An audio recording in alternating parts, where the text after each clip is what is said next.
Her history and alarming connections are mostly unknown to the American people. Who is Huma Abedin? What do we know about Hillary Clinton's #1 aide and sidekick for 20 years? Hillary spoke at Huma's wedding saying, "If I had a second daughter, it would be Huma." This presidential election decides who gets to run the most powerful country on earth, so it is obviously very important to understand the facts about Huma Abedin, as she may very soon become Chief of Staff in the White House. I'll be simplifying an intricate web of people, organizations, and events that unraveled over many years. All of this information and more is available online for anyone who has access to Google. Anyway, here is an unbelievable story of infiltration, unfolding before our eyes, and the most important aspect of this election that you definitely won't see on CNN.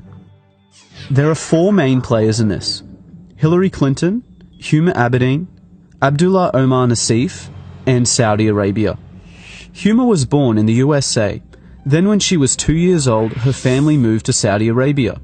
They lived in Saudi Arabia for 16 years. Huma returned to the USA when she was 18 to study at George Washington University. Only after 2 years in the country, she became an intern for Hillary Clinton, and soon after started working full-time. Also in 1996, Huma was working at her family business, a journal by the Institute of Muslim Minority Affairs. The Abedin's family business is owned by the Muslim World League, Saudi Arabia's global organization that promotes violent Wahhabi Islam. They even share an office at 46 Goodge Street, London. Saliha Abedin, Huma's mother, and Hassan Abedin, Huma's brother, currently work there still. Abdullah Omar Nassif is one of the founders of the Muslim World League and served as vice president of the Saudi Kingdom Shura Council. He created Huma's family business along with her father. He also funded Al-Qaeda and Osama bin Laden, as did Saudi Arabia, for many years. His organization was declared guilty of funding Al-Qaeda terrorism by the USA State Department. During the Holy Land Foundation trial in 2001, the FBI discovered that the Muslim Brotherhood gave over $12 million to Hamas, the terrorist organization.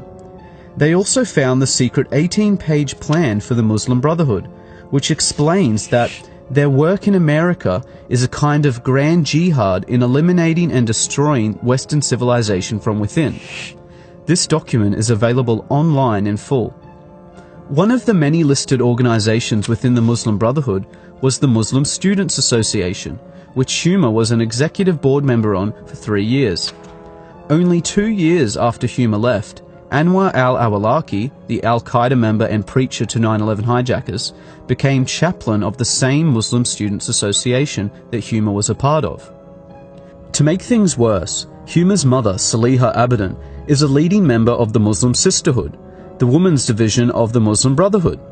All of these organizations share the same goal and tell us repeatedly in plain English. They want to destroy Western civilization and replace our laws with oppressive Sharia law like you see in Saudi Arabia.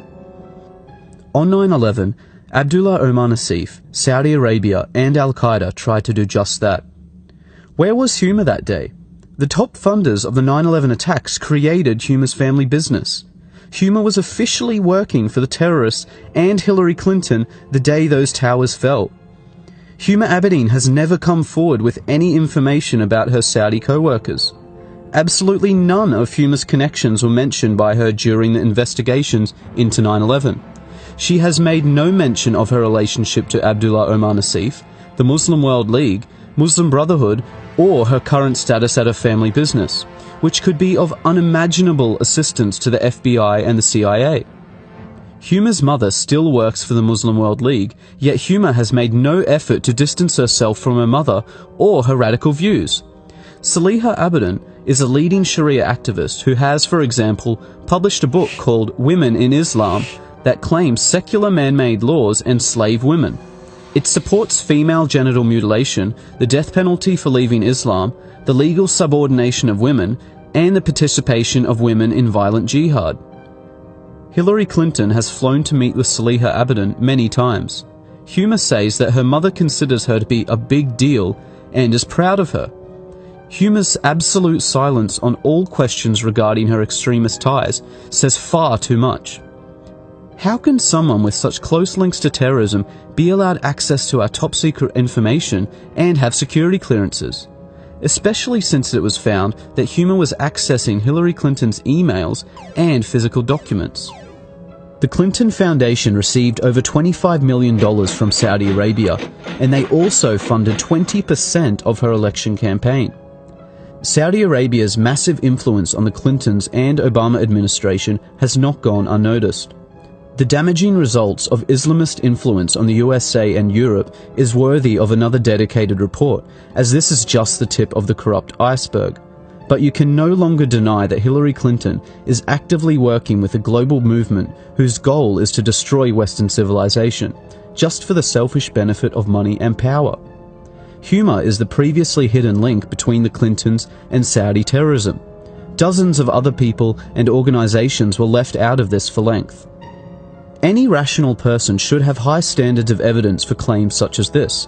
So here is the fastest way to prove Huma's tie to Abdullah Omar Nassif that you can look up for yourself and is sourced by their own websites. Start at the website of Huma's family business, the Institute of Muslim Minority Affairs. See that Huma's mother, Saliha, and Huma's brother, Hassan, currently manage this company. Now go to the website for the Muslim World League, owned by Saudi Arabia and Abdullah Omar Nassif. Note the address is listed by their website, 46 Goodge Street, London. Now, back to Huma's family business. If you scroll down, you see that same address, 46 Goodge Street, London. Clearly anyone can prove in seconds that Huma's family business is owned by Saudi Arabian terrorists. Their own websites make no secret of this fact. There are no more excuses for Huma's silence. She has had years of opportunities to distance herself from terrorists and radical views, but would rather simply hide. The American people demand an explanation from Huma Abedin and Hillary Clinton before the election. One simple, straightforward question needs to be answered. Did Abdullah Omar Nassif create your family business, and were you working with him in any capacity on September the 11th, 2001? Yes or no? This year marks the 15th anniversary of the day Al-Qaeda murdered 3,000 innocent citizens.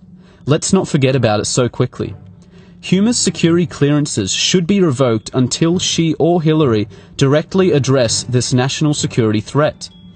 Unfortunately, in the meantime, because of the overwhelming silence and lies, it appears to be true that a vote for Hillary Clinton will be a vote for Huma Abedin, the Muslim Brotherhood, Saudi Arabia, Al-Qaeda, and a wish for the complete destruction of the United States of America.